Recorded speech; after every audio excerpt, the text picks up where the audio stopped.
नमस्कार, स्वागत आहे तुमचे आमच्या चॅनलमध्ये। आवाज महामुंबईचा, शोध बातमीचा, कौल मनाचा। चला तर मग आमचे चॅनल शेअर करा, लाईक करा आणि सबस्क्राइब करा। धन्यवाद। कशेडी बोगद्याबाहेर मार्गावर दगड कोसळले, वाहने सावकाश हाकण्याचे मदत ग्रुपचे आवाहन।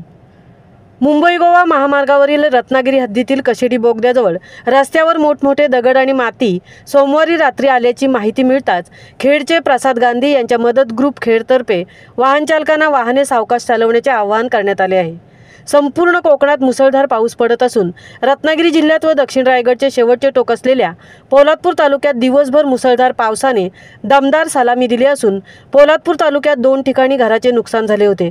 तर सोमवारी रात्री कशेडी बोगद्याच्या रत्नागिरी हद्दीत बाहेरील मार्गिकेवर 4 ते 5 मोठे दगड रस्त्यावर आले असल्याने वाहतुकीला अडथळा होऊ शकतो। या घटनेची माहिती मिळताच खेड मदत ग्रुपच्या वतीने संस्थापक प्रसाद गांधी यांनी वाहने सावकाश चालवण्याचे आवाहन केले आहे। आवाज महामुंबईचा चॅनेलसाठी धनराज गोपाळसह तृप्ती भोईर, पोलादपूर।